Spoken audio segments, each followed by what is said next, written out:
رحیم۔ تو ابھی انشاءاللہ ہم اپنے سبق نمبر 5 کا آغاز کر رہے ہیں۔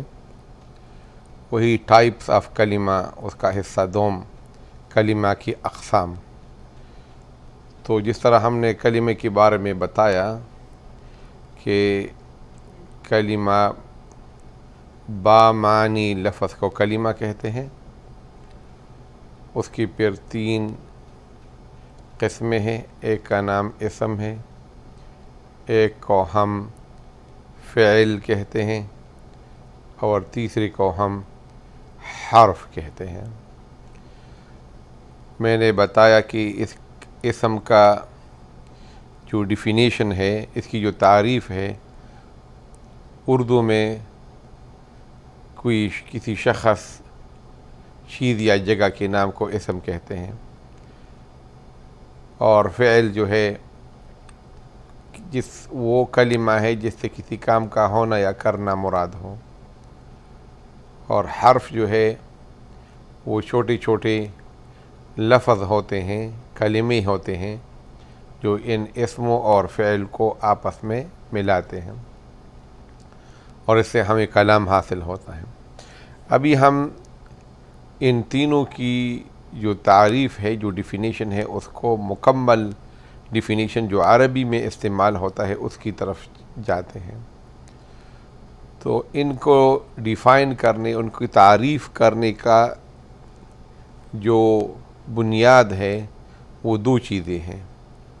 ایک یہ ہے کہ کلام میں جب یہ کلمہ آ جائے تو یہ اپنا مطلب خود ادا کر سکتا ہے یا نہیں۔ اس اسپیکٹ سے، اس لحاظ سے ہم اس کو دیکھیں گے۔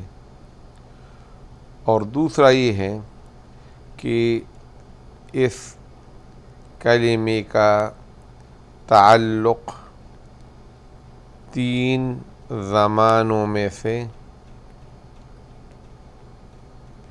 کسی زمانے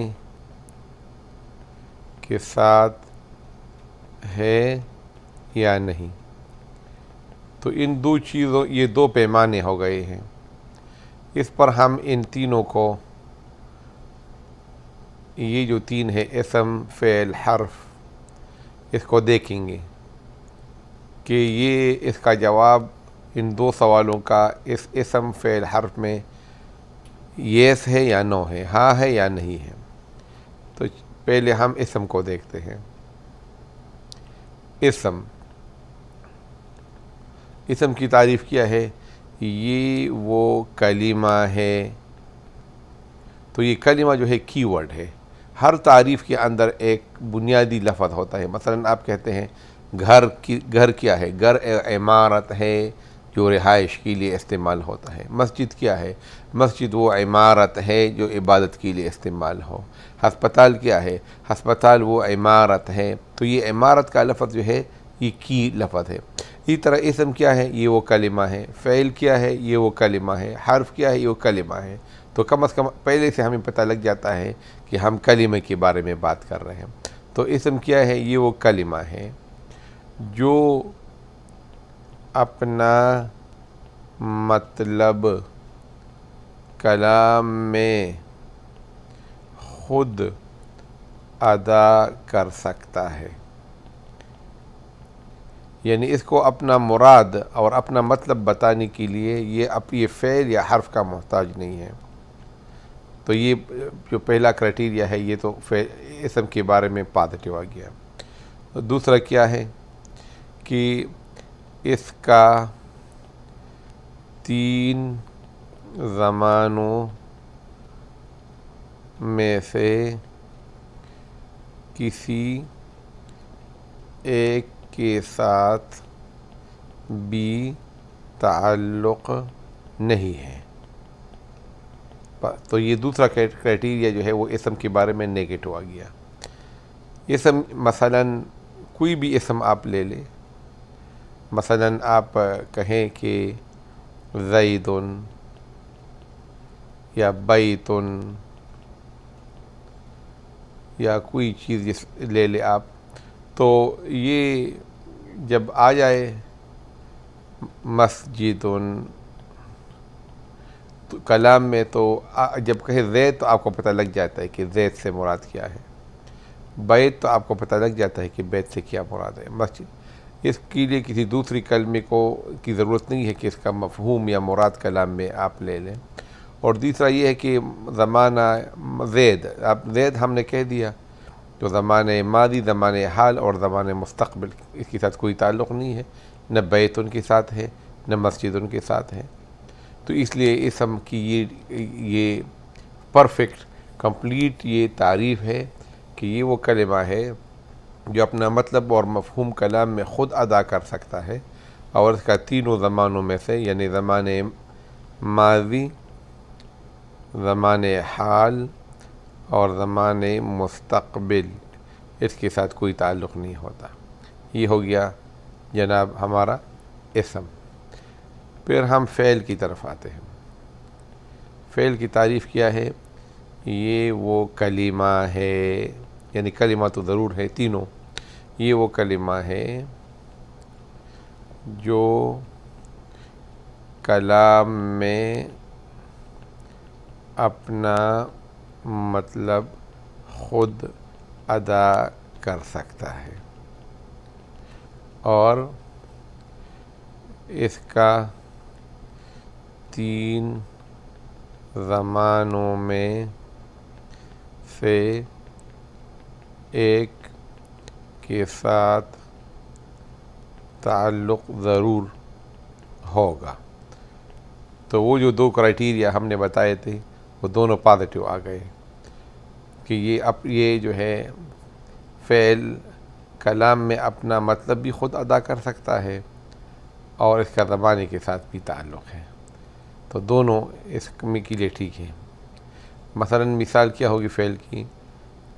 ضربا، ایک آدمی نے مارا، تو بس اس کلام میں ہمیں پتہ لگ گیا، ہمیں کسی اور چیز کی ضرورت نہیں ہے، کسی اسم یا حرف کی ضرورت نہیں ہے کہ اس کا مفہوم کیا ہے۔ ضربا ہمیں پتہ لگ گیا۔ یضربو، ایک آدمی مارتا ہے یا مارے گا، تو یہ ماضی ہو گیا اور یہ مضارع، یہ بعد میں بتاؤں گا کہ مضارع کیا ہوتا ہے۔ مضارع جو ہے وہ حال اور مستقبل دونوں کا مجموعہ ہوتا ہے۔ تو یہیں پر میں اس کو تھوڑا سا کلیئر کر لیتا ہوں کہ اردو میں تین زمانے آتے ہیں، ماضی، حال اور مستقبل۔ عربی میں بھی تینوں زمانے ہیں لیکن اس کے لیے دو ہی الفاظ استعمال ہوتے ہیں، ماضی کے لیے الگ ہے ضربا، اور حال اور مستقبل کے لیے بس ایک ہی لفظ آتا ہے اور اس کو ہم مضارع کہتے ہیں۔ جب بھی مضارع آ جاتے ہیں تو مضارع کے اندر دونوں احتمال ہے، دونوں امکانات ہیں کہ یہ یا حال ہے یا مستقبل۔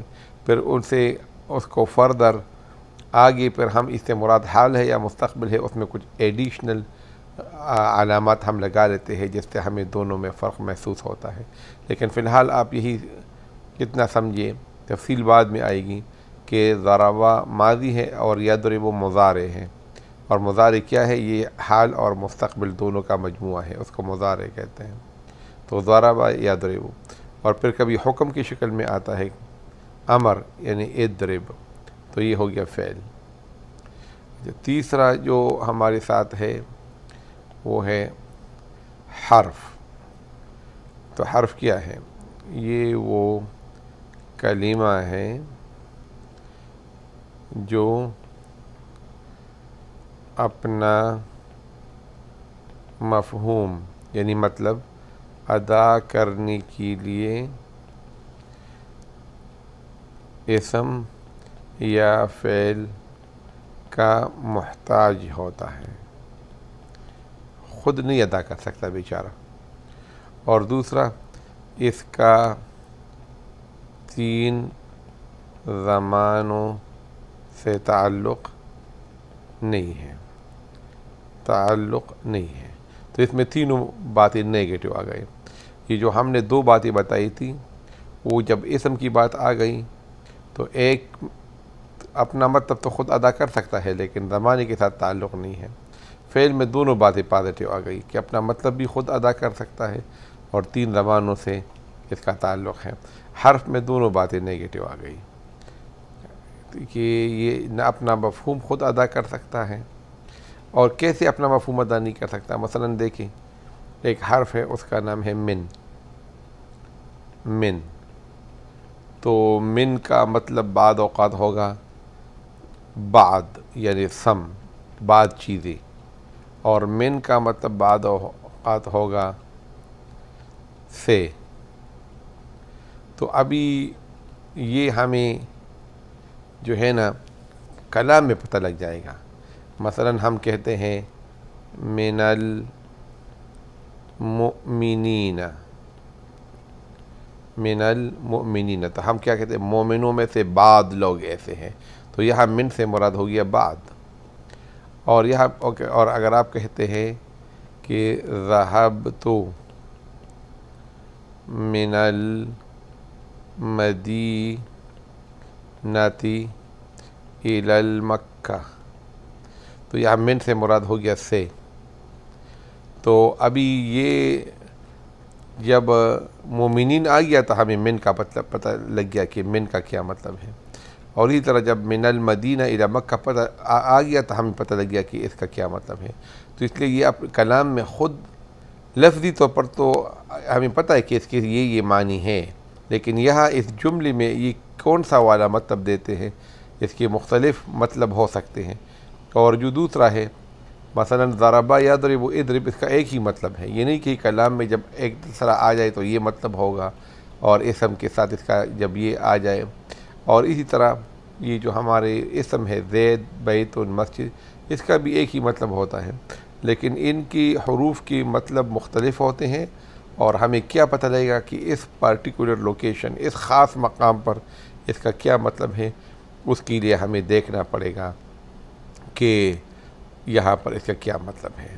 تو یہ اس درس کا خلاصہ ہے کہ جو مکمل تعریف ہے، پرفیکٹ ڈیفینیشن ہے عربی میں، وہ جو سادہ ڈیفینیشن ہم نے بتایا تھا وہ پوری طور پر جو ہے حاوی نہیں ہے، بعض جگہوں پر وہ ڈیفینیشن شارٹ پڑ جاتا ہے۔ تو اس لیے یہ علماء نحو اور صرف یہ تعریف جو ہے یہ ریکمینڈ کرتے ہیں کہ اسم وہ کلمہ ہے جس کا تعلق تینوں زمانوں سے نہیں ہے، اور وہ اپنا مفہوم کلام میں خود ادا کر سکتا ہے، اور فعل جو ہے اس کا ضرور کسی ایک زمانے کے ساتھ تعلق ہوگا، اور یہ بھی اپنا مفہوم خود ادا کر سکتا ہے، اور حرف جو ہے وہ جو ہے اس کا جو تعلق نہ کسی زمانے سے ہے اور نہ یہ کلام میں اپنا مفہوم جو ہے وہ خود ادا کر سکتا ہے۔ تو کلام کے اندر جو حرف ہے وہ اس طرح یعنی کنارے پر ہے، اس لیے اس کو حرف کہتے ہیں۔ حرف کا مطلب عربی میں ہوتا ہے کنارہ، تو اس لیے اس کو حرف کہتے ہیں کہ یہ اس کی وہ اہمیت نہیں ہے جو اسم کا ہے یا فعل کا ہے۔ وآخر دعوانا ان الحمد للہ رب العالمین۔